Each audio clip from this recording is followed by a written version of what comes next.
So now I'm actually embarrassingly proud, since I have a certain mentor relationship here, to be able to introduce Dr. O'Neill Van Horn, who is teaching professor of theology at Xavier University in Cincinnati and is currently a Louisville Scholar.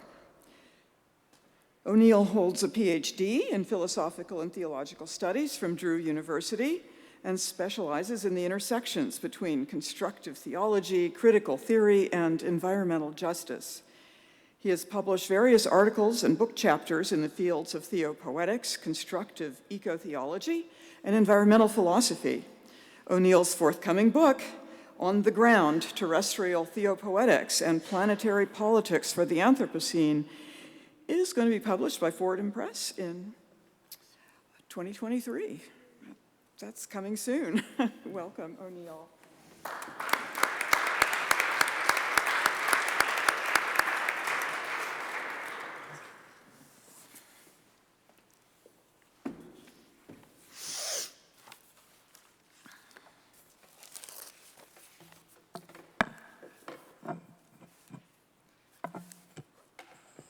I'm going to be talking about precarity today, so it makes sense that this situation here is a little bit precarious with my laptop. It's really good to be with you. Thank you so much to the organizers. Thank you to Claremont UCC for having us and for being hospitable hosts. I hope that we're not too much of a parasite here in this space. The title of this paper is The Vibrancy of Darkness. At least that's it without the subtitle. The Vibrancy of Darkness. Vibrancy, by which we mean often energy, capacity, agency, saturation, boldness, strength, richness, fullness, maybe even by extension, shalom. The vibrant is often understood as the fluorescent, the bright, the light. But at what cost? What of darkness, of vibrant darkness? Must we cling to what none other than Catherine Keller has called light supremacy, the association of lightness with goodness and thus darkness with badness? Dark days, dark times, the dark side, black sheep, black market, black is sin, and on. And while turns of phrase do not with necessity determine our lived realities, it is, of course, one of the great lessons of post-structuralism that the binary oppositions pervading Western discourse warrant not merely deconstruction, but I think more aptly decomposition. The hues of our hope say something. And they say something, I think, about the collective visions we cast. The hues of our hope say something about the composition of that very we. That is, who is included and who is excluded or foreclosed or externalized. And while my gratitude for this invitation is immeasurable, and the chance to be in conversation with you all is one that I feel very grateful for, I want to invite you to look around. I mean that very seriously, to look around. If this conference represents the future of process studies, I do have to wonder about the overwhelming lightness, indeed whiteness, of the future of this field. And I help not in this regard. I recognize that. Nevertheless, or maybe because of that, I have to repeat that the hues of our hope say something. My question for us to consider today is this: what might the darkening of hope, inspired by the mystical, the muddy, the murky, have to offer? What becomes possible when we shift the hues of our hope? My aim is to theorize an iteration of hope that I'll refer to in various ways as dark hope. That is, I seek a hope sufficiently robust to persist amid the rubble of climate catastrophe. And I submit to you that the rift of the unspeakable left in the wake of the divine and the deconstructive and the disastrous yields fecundities for the theorization of a hope that is capable, I think, of resisting the ruinous. Together today, we'll consider questions like, what good is the enigmatic in a moment of unspeakable precarity? Or what is the function of uncertainty in these rather impossible times? Or does the undoing solicited by the unspeakable constitute a vibrant hope amid a precarious present? Or does that undoing leave us to merely unravel, the threads knotting us together, fraying inescapably? There's nothing certain about our future, and there's nothing certain about hope. And by that I mean both, there's no guarantee that whatever it is that we hope for is going to happen, but more pointedly, I mean that hope has nothing to do with certainty at all. Hope is not optimism. Optimism is founded on certainty, certain that it's going to get better, certain that it's going to work out, whereas hope is planted in uncertainty. Certainty strips us of our responsibility, and uncertainty demands it. This is one of the ways that I think the dark of dark hope comes in, as a way to think about hope as uncertain, as a way-making in the dark. And it is only because of uncertainty that any need for hope exists in the first place. And while this isn't a glorification of precarity or vulnerability, it is an admission that they inescapably prefigure our existence, an inheritance of the past into the present by way of a grounding openness. The grounded surging of past into present is the admission of a precarious porosity as that which conditions or as that which grounds. And in taking these matters seriously, we inch ever closer, I think, to the edge of an inarticulable mystery, both ontologically and ecologically. The vulnerabilities that threaten our unraveling are the very phenomena that constitute possibility itself. Agrarian Wendell-Berry relatedly reflects, quote, "The most dangerous tendency in modern society is not only in the totalitarian desire for absolute control. It lies in the willingness to ignore an essential paradox. The natural forces that so threaten us are the same forces that preserve and renew us," end quote. And this supposed threat can lead us down a wide path of seeking control or seeking to dominate. Hence, political theorist William Connolly's unfortunately apt reflections on the intimate connections between climate crisis and fascist resurgence. But if hope is not certainty, but is instead that which emerges from the rift of this paradox of precarity, then might it be the case that hope opens new possibilities by sensitively attuning us to the terrestrial? There is a certain processual porosity that grounds us. And I know that this is nothing new to scholars of process thought, but allow me to clarify and to expand. When I refer to the processual as that which grounds, I mean it not strictly as a metaphor, but as some have called it, a matter-for. That which grounds us, that is the earth ground, is nothing less than ongoing, open-ended on the way. There is no better illustration of process thought that I'm aware of, frankly, than the muddied milieu of soil. Another aspect of the dark of dark hope is thus an effort to open further semiotic registers that bolster the associations of darkness with richness, fullness, power, and vibrancy, exemplified in the dark, organic hues of soil, which truly is, maybe we'll disagree, our ground of being, at least on this planet. While certainly substantial, soil shirks any possible designation of substance. Soil decomposes any imposed metaphysics of presence, as there is no such thing as soil. And I'm not denying its existence, obviously, but am instead rejecting its calcification as substance, which is but a fabricated ideology that erodes our futures as it lines the pockets of neoliberal agribusinesses and their multiplicitous subsidiaries. Soil is not simply dirt, not merely a discrete object, not solely a singular substance, but is a rhizomatic assemblage of matters, minerals, microbes, water, air, heat, energy, and so on. And soil is not universally enabling either. Its fertility is contextually bound. Fertile conditions for one species can easily spell death for another. The processual nature of soil demands bioregional ethics, minding the relations of the eco-social. Just as soil is not one thing or a universalizable thing, neither are just relations to the earth ground. Soil care cannot concretize into norms, cannot universalize into categorical imperatives, at least if one wishes to be faithful to tending to our ground. Generalized approaches to soil care, much like most generalities, constitute a form of violence, for the general can only come at the expense of nuance, of particularity, of contextuality, and so on. Soil exists by virtue of larger ecosystemic conditions, a consequence of webs of relation that are neither linear nor straight. And in this way, soil serves as a microcosmic reflection of our macrocosmic terrestrial conditions. Earth cannot and should not be understood as a system of straight causes and effects or tidy, uncomplicated, and mappable forces. And despite what neoliberal economists might think, Earth is not stably patterned, nor a steady context, nor a standing reserve, nor a set of static natural resources. To the contrary, Earth is composed of heterogeneous relations that overlap and crisscross, deaden, catalyze, amplify, and so on. There's nothing linear about Earth, save hegemonic impositions upon it, whether of worldviews or of border walls. The more accurate and compelling alternative, I think, is to tune into what William Connolly calls the bumpy temporalities composing Earth. Earth in this view is multiplicitous, heterogeneous, complicated, nonlinear, indeed queer. So what might this have to do with hope? I would argue that if we wish for our notion of hope to legitimately attune to the nonlinearities of the planetary, meaning the cycles of ecosystems or the fractal emergence of creative life, and if we wish to avoid an anthropocentric hope to whatever extent that's even possible, it would seem that a rejection of the linear, indeed the straight, is quite a wise biomimetic, or to play with words, a geomimetic thing to do.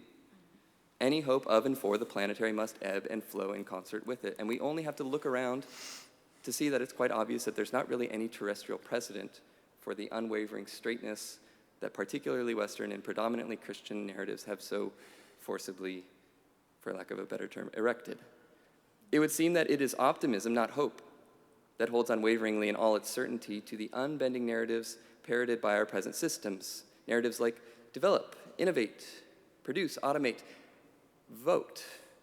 And so any opaque hope, I think, would necessarily resist, deconstruct, if not destroy, that which reinforces these logics, whether of neoliberalism or, frankly, vanilla liberal politics that fail to account for systemic injustices like, say, gerrymandering. Thus, the hope I'm proposing and the politics it provokes must not, and I hope you hear this, be understood as incremental progress. Process need not mean progress. I mean, to be blunt, isn't it the notion of progress that has led us to the brink of eco-catastrophe anyways? Pointedly, as soon as we ask the question, who gets to define progress, that the fallacy of progress and its inherent whiteness, I might add, is exposed. Thus, there's nothing, in other words, that's reformist about hope. Hope has nothing to do with order, and far less with law and order, given the ways in which this so-called order veils the reality of the orderly as inherently violent. How does this notion of a nonlinear dark hope then help us reimagine what it means to make decisions in these impossible times? I think, for better or worse, Derrida offers us a bit of a clue here. Derrida's philosophy of the decision can be preliminarily described like this. He says, a true decision is always aphoretic, or in a word, paradoxical, in that it can never be calculated or subject to programmatic dictation. Philosopher of religion Mary Jane Rubenstein, I think, compellingly summarizes this aporia. She says, quote, a decidable decision is not a decision, but just a formula or program. For a decision to be itself, it must be undecidable. Otherwise, it is mere calculation, end quote. Notice here the resonance with my own proposition that uncertainty is that which grounds hope. And since with ongoing droughts, ravaging superstorms, and complicating climate patterns are now part of our present and probably future, few decisions as to what it means to live well will be easily decidable, does this mean that we're just left to apathy in the face of impossibility? And I want to argue no, far from it. Derrida is clear. He says, quote, the aporia is not a paralyzing structure, end quote. It is undecidability that allows decisions to be made in the first place, and undecidability is the antonym of indecision.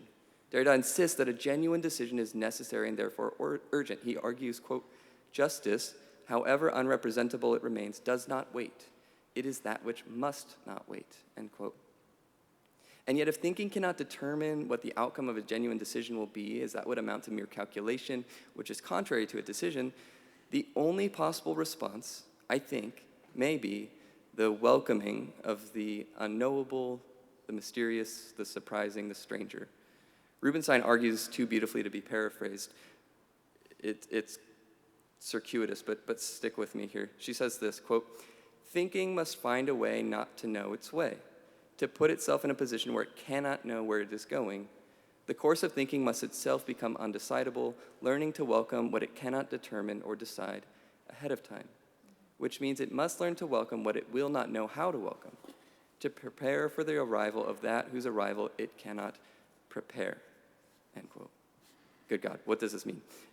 In the rhetoric of this presentation, or the diction of this presentation, and to simplify some of these turns of phrase, I think rather simply the undecidable times of the Anthropocene and its rapidly changing climate demand a notion of hope that can only ever be open-ended, in process, and on the way. Hope is neither a program nor a plan, and it must not be a notion of change that reifies the logics of our present. I take very seriously the arguments of the Red Nation, an indigenous environmental justice collective who contend, quote, that which created this crisis cannot solve it, end quote. Hope, therefore, to use some theological language, must remain in a cloud of unknowing. Hope as resolute hospitality to the unknown, in short. We would do well to hear the various resonances, I think, between undecidability and the traditions of mystical or apophatic, or sometimes called negative theologies. Apophatic theology, you may know, intends to convey the ineffable or unspeakable or infinite precisely by unsaying it. An example here in the Christian tradition would be something like Augustine arguing, if you have understood, that which you have understood is not God. And I submit that the unknowing cloud into which one enters, when undone by the mystical, when undone by the muddy, could yet give rise to a terrestrial hope. Apophasis performs a necessary deconstructive function, fissuring transcendent universals that pretend eternality. To enter into right relation with soil is to be open to it or to be undone by it. The mysterious abounds. Think about it. Soil connects but is contextual, links widely but is ever local, ever located. Soil has depth but is also a surface. It animates but it's not exactly alive. It's porous but it offers footing. Soil is nothing less than aporia. But I must be clear, the inexpressible, whether of soil or the divine, draws us not up and away, but instead into deeper, compassionate care. For example, as historian of mysticism Charles Stang eloquently writes, quote, Eros is the engine of apophasis, a yearning that stretches language to the point that it breaks, stretches the lover to the point that he splits, end quote. This undoing, that is, constitutes an opening not for some transcendent ecstasy, but for more intimate relations, for closer forms of knowing. Unknowability and indeterminacy are not incompatible with hopeful compassion. They are the very catalysts thereof. And so out of the flows of this unnameable undoing comes an eros-driven commitment to the eco, I think. So what then does apophasis explicitly offer to this present theorization of hope and thus to hopeful bioregional ethics? For one, this practice discloses the deconstructive value of becoming undone as an embodiment of radical presence, fracturing any possible solution that purports universality. Bioregions, soil, and their attendant paradoxes undermine and decompose any panacea. There is no panacea to the planetary, even as our particular planetary conditions intersect vitally, albeit differentially. Darkly hopeful bioregional ethics cannot therefore be predicated on closure of finalities so much as sustained presence. This presence sprouts forth from the revelation disclosed by soil, understood through the lens of process. That revelation being the relation of difference or the non-separability of difference. That is, the speechlessness that accompanies an encounter with the unfathomable complexity of our environs, intersecting, overlapping, multiplying, intimates the revelation of the entanglement of each and all in all the while preserving the critical differences therein. An unknowing dark hope breaks open foreclosures and ungrounds our certainties without eliding the need for resolute commitments to justice.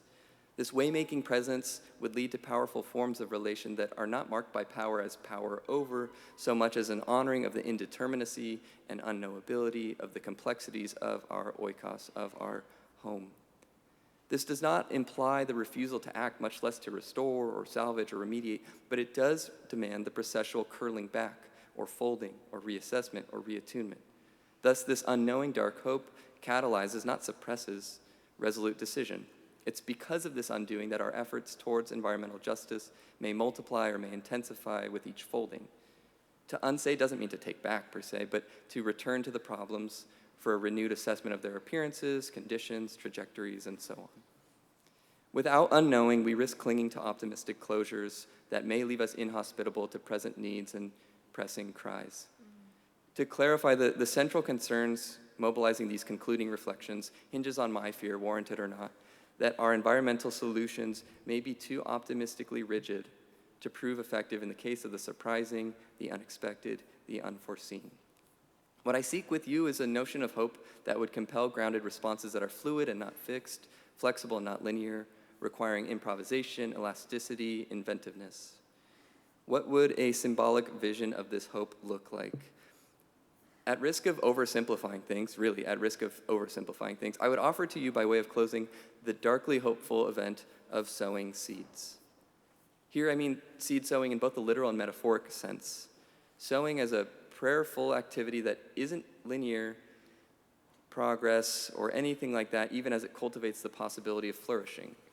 The process of sowing seeds isn't linear, unilateral, unidirectional, or certain. It's oblique, multiplex, rhizomatic, uncertain, yet thoroughly committed.